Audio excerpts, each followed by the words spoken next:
Because at the end of the day, the only way I'm gonna eat is with my clients and my tenancy. Hello, hello, hello. I'm Anthony. This is Baldeep, and today we're gonna go over his story and dive deep into how he turned an emotional event that changed his life into the reason that he is who he is today. He's a local Sacramento entrepreneur, businessman. At the age of 20, currently, Yes, sir. he is killing things, and I think that we can all take some advice, some tips, and ultimately just learn a little bit about his story. My family has a lot of businesses in Sacramento. We're talking from rental properties to rental spaces to homes for rent and also to convenience stores. This started back when my father started it, basically around the 2000s, and he built it up. But I came into the picture like as a main worker, head honcho, around Don't be so humble, bro. Don't be so humble. 2017. I feel like I don't let it get to me. I feel like I see the people around me, and I see that this could not have been mine. Like at the end of the day, a lot of people, they try to take what something has been given to them and make it their own. But I openly say that this was in a way passed on to me by my father, and it doesn't count me any less because it's not as easy. It's not like the business is handed to you and it's automatically profitable. You're not a trust fund baby. Exactly. It's not like that. This is in a way for my dad, it's a rags to riches story. For me, it's taking on and making sure and maintaining. When was the moment that you first got involved in the family business of commercial and residential real estate along with the liquor and convenience stores? So this all started for me when I got my driver's license. So I can drive now, and I'm helping my dad out, just running small errands. It's nothing's on my shoulders now. I don't have that much responsibility yet. And everything really changed when my dad got cancer. He got stage 3 esophageal cancer, and he had a tumor on the food pipe, the esophagus. And that's when everything changed for me. That's when I had to, responsibility hit me like a truck. It's like one day I'm laughing, I'm going to the gym after school, I'm just hanging out with my friends, and the next day it's like, run the business. All right, so tell us about some of your everyday duties running the businesses. Tell us about the ins and outs and what really consumes your time in working in these fields, in these industries. Day in and day out, pretty much what I'm doing is making sure that my employees are there on time and their mental state of being is okay, making sure that the businesses are open and everything is stocked up. And for the most part, I go out and then stock everything on Saturdays. So Saturday is my main day where I go to Pitco Foods. It's located in West Sacramento. It's a big warehouse for wholesale and for retail shops and stuff like that. And that's my main day where I go out and get the majority of the stuff for the liquor stores, the convenience stores. Yeah. But day in and day out, it's just small stuff like, okay, we need this, or today, oh, let me fix this today, or you know what? Like just recently, it's been 2 weeks, I got brand new lights put in all the stores.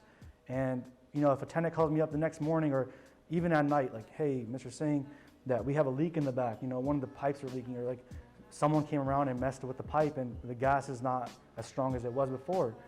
I have to go and take care of that first thing in the morning so the rest of the day for the business is okay, it runs smooth. You're 17 and 2017? 2017, yes. So you're 17 years old. Yeah.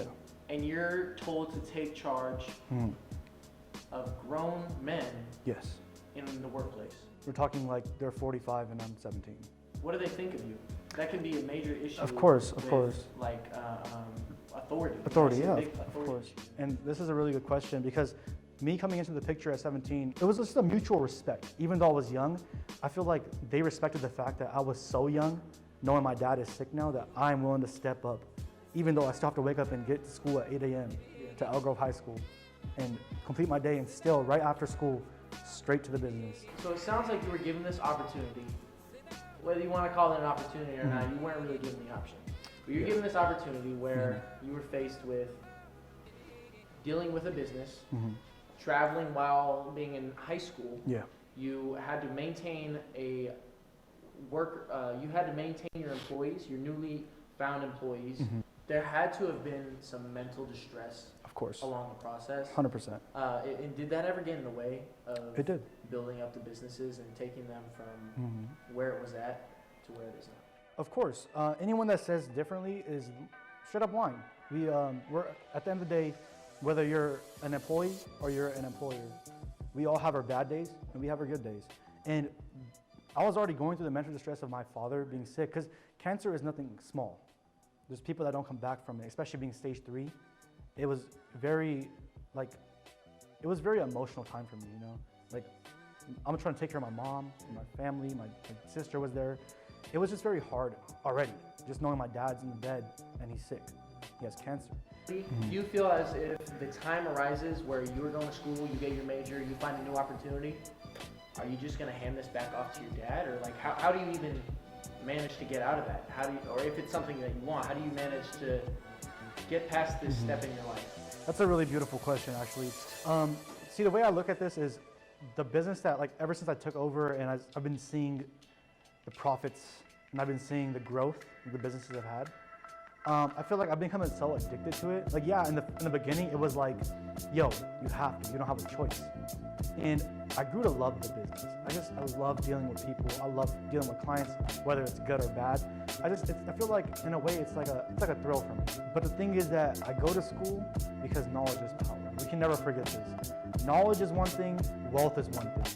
And you can never bring the two together. Yeah, maybe having a lot of knowledge will bring you wealth, but sometimes a lot of people have wealth, but they have no knowledge. And the biggest thing with that is it's not only about money, but at the end of the day, when you have experienced money, in a sense, or wealth, that's when you realize, yo, money is not everything. You can flex all the hundreds you want on Instagram. You can flex all of it. I don't have to announce or show that I have money. Wealth just shows within who I am and my personality.